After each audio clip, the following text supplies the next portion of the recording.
हैं खबर 24 fast news. इस समय हमारे के साथ साथ समाज सेवा के निरंतर दिलों के बीच में चलने वाले गरीबों के मसीहा के रूप में देखे जाते हैं। और पीडीएफ के बैनर तले जो कि आप लोग जानते हैं कि काफ़ी हदों तक यहाँ पे अभी विकास नहीं मिल पाया है। और ज़्यादातर यही होता है, लोग सत्ता में भी रह के सत्ता के बाहर भी लोग रहते हैं, लेकिन निरंतर जो समाज का हित होता है, जनहित में जो समस्याएं हैं, जारी नहीं हो पाता है। इसी के साथ हमारे पूर्व ब्लॉक प्रमुख और पेशे से डॉक्टर भी हैं और निरंतर मरीजों के बीच में भी काफ़ी सुविधाएं मिलती है। और सुविधा के साथ साथ जो समाज में देखा जाए इनका चर्चा अगर बात में आपका स्वागत है। क्या लगता है, अपने क्षेत्रवासियों के लिए क्या बधाई देंगे सर? सबसे पहले आपके चैनल को और आपको धन्यवाद। और कल से 9 वर्ष की शुरुआत है। मैं अपने हंडिया विधानसभा के सभी युवा साथी, बुजुर्गजन, सभी अधिवक्ता साथी, जिला पंचायत के साथी, प्रधान, बीडीसी, जिला पंचायत के साथी, जो सभी हमारे दिलों में राज करते हैं, हमारी हंडिया की जनता जनार्दन को दिल की गहराइयों से 9 वर्ष की शुभकामना देते हैं। और 9 वर्ष की शुभकामना के साथ साथ 2026 सबका मंगल हो, ऐसा अपने अंदर महसूस करते हैं और लोगों के सुखमय की कामना करते हैं। सर क्या लगता है, देखा जाए आप पेशे से डॉक्टर हैं और राजनीति में भी आप बहुत अच्छे से देखा जा रहा है, तो इसके लेकर दोनों में आप कैसे कंप्रोमाइज़ करते हैं? जनता की सेवा और डॉक्टर भगवान के रूप में भी देखे जाते हैं, दोनों कैसे सर कर लेते? समाज सेवा और राजनीति एक दूसरे के दो पहलू हैं। निश्चित रूप से हमने जो देखा, जो मेरा व्यक्तिगत अनुभव है, अगर आपको समाज सेवा करनी है तो बिना राजनीति की भी कर सकते हैं, बिना पद के भी कर सकते हैं। और अगर समाज सेवा करने का लालच है तो निश्चित रूप से समय आप निकाल सकते हैं। अगर लालसा नहीं है तो आप हर बहाना बना सकते हैं, लोगों के बीच से भाग सकते हैं। अपनी जिम्मेदारियों का निर्वहन अगर मनुष्य तन मिला हुआ है तो हर लोगों को करना चाहिए, अपनी जिम्मेदारी से भागना नहीं चाहिए। सर क्या लगता है, जैसे हंडिया क्षेत्र में अगर देखा जाए काफ़ी विकास वंचित रहे हैं, तो आप किस मुद्दाओं से यह विकास की नदियाँ यहाँ पे बहाएंगे? देखिए, हम लोग अभी कुछ है नहीं, हम लोग पैदल आदमी हैं। हम लोग समाजवादी पार्टी में समाजवादी पार्टी को मजबूत करने का काम करते हैं और समाजवादी पार्टी के छोटे से सिपाही हैं। निश्चित रूप से जब राष्ट्रीय अध्यक्ष का कभी भी आदेश होगा, अगर उस लायक हम लोग बनेंगे, तो ये जो काशी और प्रयाग के मध्य हमारा हंडिया विधानसभा है, जहाँ रेलवे स्टेशन भी है, पॉलिटेक्निक भी है, आयुर्वेदिक कॉलेज भी है। लेकिन हम जब ब्लॉक प्रमुख थे तो हमने देखा था किसानों की बहुत बड़ी समस्या है। जो हमारे युवा साथी हैं उनके लिए हमारे यहाँ ग्राम, जितने ग्राम हैं, हर गांव में आपने देखा होगा प्रतिभाओं की कमी नहीं है, कमी है तो संसाधन की और सिंचाई के साधन नहीं। इधर आप देखेंगे डिगहरी से लेते हुए जो छीणी चले आइए, ऊपरदहा चले जाइए, इधर अतरौदा से लेते हुए जितने जो ड्रेन बने हुए थे, सब जगह पानी का ठहराव होता है और इधर कुरमैचा तक जाता है।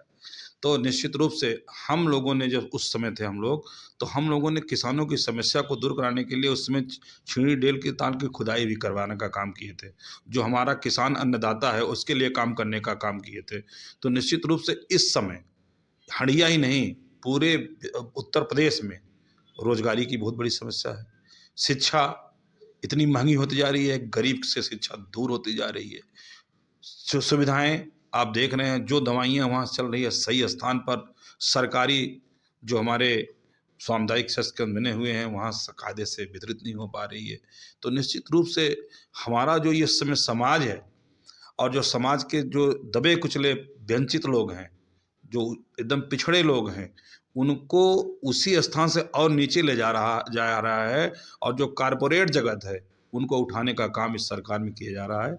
तो हम लोग तो छोटे समाजवादी पार्टी के सिपाही हैं, सिपाही के रूप में काम करते हैं। अभी हम लोग इस लायक नहीं बने हैं कि हम लोग अभी दिशा तय कर सकते हैं। ऐसी कोई स्थिति परिस्थिति जब बनेगी, हम लोग सदन में बैठने लायक होंगे या राष्ट्रीय अध्यक्ष जी का आदेश होगा, तब हम लोग इस मुद्दे को उठाएंगे और इस पर काम करने का काम करेंगे। सर एक चीज़ है, सदन में बहुत चर्चा से एसआईआर को लेकर, जो कि इस समय पूरे भारत में देखा 1,84,00,000 मतदाता इस सूची से बाहर हैं। और देखिए, एसआईआर को लेकर के हम लोगों ने हर बूथों पे जाने का काम किया। शायद हम लोगों का रिकॉर्ड उठा के देखा जाए तो हम लोग हर प्राथमिक विद्यालय हो, हर बीएलए हो, लगभग जहाँ जहाँ हम लोग पहुँच सके, और हम लोगों ने गाड़ियाँ चलवाई, बैनर लगा करके और उस पर माइक लगा करके प्रचार करने का काम किया, लोगों को जागरूक करने का काम किया कि जो हमारा देश 15 अगस्त 1947 को आज़ाद हुआ और 26 जनवरी 1950 जब स्वतंत्रता मिली, तो जो भारत का संविधान लागू हुआ, संविधान की रक्षा के लिए और लोकतंत्र की रक्षा के लिए सबको एसआईआर फॉर्म भरना जरूरी है। इसलिए हम लोग गांव-गांव गए और राष्ट्रीय अध्यक्ष और माननीय प्रदेश अध्यक्ष के निर्देश के क्रम में हम लोगों ने गांव-गांव बीएलओ से मिलकर, गांव के मतदाताओं से मिलकर, अपने समाजवादी पार्टी के कार्यकर्ताओं से मिलकर के और जो हमारे नेता थे सब लोगों से मिलकर के फॉर्म को ज़्यादा से ज़्यादा भरवाने का काम किया। और निश्चित रूप से समाजवादी पार्टी के नेता हों, कार्यकर्ता हों, हंडिया विधानसभा विशेष करके हमारे जो सेक्टर प्रभारी थे, बूथ प्रभारी थे। चीज़ देखा जाए, काफ़ी तक रोजगार को लेकर सरकार हर समय जो है रोजगार युवाओं के लिए हम मुहैया करा रहे हैं, इस पे क्या कहेंगे? आप यहीं पूरे इलाहाबाद जनपद में, उत्तर प्रदेश, जहाँ तक हम लोग रहते हैं, भाई पूरे प्रदेश के नेता हम लोग नहीं हैं, लेकिन इलाहाबाद जनपद में हम लोग कार्य करते हैं। बगल में भदोही जिला सटा हुआ है और इधर बगल में मिर्ज़ापुर है। ये 3 जिला में रोजगार के लिए कोई भी एक फैक्ट्री लगी हो, कोई भी एक सिस्टम लगा हो, उत्तर प्रदेश सरकार द्वारा 10 साल की सरकार हो गई है। आप पत्रकार हैं, समाज के चौथे स्तंभ हैं, आप हमसे ज़्यादा जानते हैं। हमको तो नहीं कहीं दिखाई पड़ता, हो सकता है अगर आप लोगों को दिखाई पड़ता तो बता दीजिए। इन लोगों ने रोजगार के लिए कौन सा प्रयास किया है? 69,000 शिक्षकों की भर्ती है, आपने देखा, उसमें भी आज तक न्याय नहीं मिल पाया।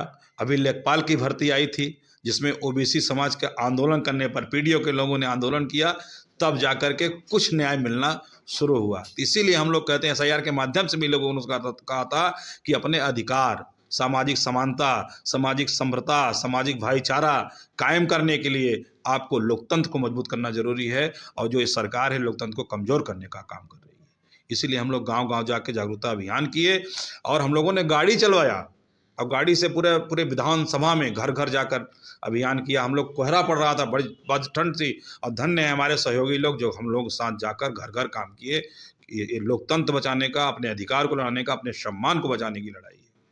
ज़्यादातर होता है कि समाजवादी पार्टी कुल यादव की पार्टी है और पीडीए को जो नारा दे रहे हैं, लेकिन मैं ये कहता हूँ, अगर समाजवादी पार्टी को खड़ी करने में और लोगों को जागरूक करने में, जो हमारा विशेषकर पिछड़ा समाज था, अगर आज ये 20-25 साल पहले चले जाएं, तो अगर यादव समाज खड़ा न हुआ होता तो आज हम लोग इस काबिल न होते, कोई लड़ाई लड़ पाते। तो निश्चित रूप से भाई हमारी जो समाजवादी पार्टी का मूल मतदाता है, जिनके स्तर पे हम लोग पार्टी खड़ी करते हैं, तो निश्चित से वो मार्शल कौम है। अगर वो मार्शल कौम ना होती, आप पता कर लीजिए, आज के 15-20 साल के, 25 साल के पहले चले जाइए, लोग बूथों पर वोट नहीं देने पाते थे, खड़े नहीं हो पाते थे। जब लोग जाते थे, जो सामंतवादी ताकतें हैं वो कहती थी कि आपका वोट पड़ गया है, तो यादव समाज खड़ा हुआ, हम लोगों को लेके खड़ा हुआ, और यादव समाज सबको लेकर चलने का काम कर रहा है। अब अगर 1-2% लोग, अब उसको यादव बिरादरी से जोड़ दिया जाए, समाज से जोड़ दिया जाए, तो ऐसा कुछ नहीं है, ऐसा नहीं जोड़ करना चाहिए। हम निश्चित रूप से समाजवादी पार्टी का यादव बहुत ही मजबूत मतदाता है, और यादव समाजवादी पार्टी के लिए हमेशा काम करते हैं, और बधाई के पात्र हैं कि हम लोगों के लोकतंत्र की रक्षा हो, भाईचारा की रक्षा हो, उसके लिए भी आगे रहते हैं। नारा है, तो आप इस पीडीओ को कितना मानते हैं? धन्यवाद आपको, आपके चैनल को भी बहुत बहुत नववर्ष की शुभकामनाएं। ये पीडीए का नारा जो माननीय अखिलेश जी ने दिया है, बहुत अच्छा है। अब उसको धरातल पर उतारने की जिम्मेदारी जितने भी पदाधिकारी हैं समाजवादी पार्टी के, उनकी विशेष रूप से बनती है। वो चाहेंगे तभी यहाँ पर धरातल पर उतर सकता है। बकिया कहने से और करने में तो अंतर होता ही है। तो कहने की बात नहीं है, इसको धरातल पर उतारने की ज़रूरत है। और मैं आशा करता हूँ कि जो भी पदाधिकारी हैं, चाहे ज़िले के हों, प्रदेश के हों, बूथ के हों, सेक्टर के हों, ब्लॉक के हों, विधानसभा के हों, सबकी जिम्मेदारी है कि अपने अपने स्तर पर जो भी संगठन बना रहे हैं, उसमें पीडीए को भरपूर भागीदारी के हिसाब से, जो माननीय राष्ट्रीय अध्यक्ष जी का सपना है कि पीडीओ को इकट्ठा करके हमको पीडीए को मजबूत करना है, दलित कुचले समाज, वंचित समाज को मजबूत करना है, तो इस पर उनको काम करना चाहिए। और अगर इस पर काम करेंगे तो निश्चित तौर पर 2027 में आदरणीय राष्ट्रीय अध्यक्ष जी पुनः मुख्यमंत्री के रूप में स्थापित होंगे और इस क्षेत्र का नहीं, पूरे प्रदेश का भरपूर विकास होगा, ये पूरा उनके नेतृत्व में। क्योंकि पिछले जो भी कार्यकाल उनके रहे हैं अच्छे रहे हैं, उनके काम भी अच्छे रहे हैं, इसलिए उम्मीद है कि जो भी पदाधिकारी हैं, मैं उनसे यही निवेदन करूंगा कि नए वर्ष में अब तक जो करिए किए, मान लिया नया वर्ष आ रहा है तो कम से कम नए वर्ष में उनको भी बधाई देना चाहूँगा साथ में। और साथ में ये भी निवेदन करूँगा कि माननीय अखिलेश यादव के नेतृत्व दिशा निर्देश पर पीडीए पर काम करके और पीडीए को इकट्ठा करके आदरणीय अखिलेश जी को मजबूत करें, सत्ता में लाएं। जिस प्रकार से देखा जाए, समाजवादी पार्टी जब से यहाँ उत्तर प्रदेश में रही, आप लोग जानते हैं, चाहे डायल 100 नंबर हो, 108 हो, चाहे 2007 की वैकेंसी बहन जी का अभी तक पूर्ण नहीं हो पाया, धीरे धीरे करीब आ रहा है। आप और फास्ट न्यूज़ संवाददाता मोहन साथ, कैमरामैन से।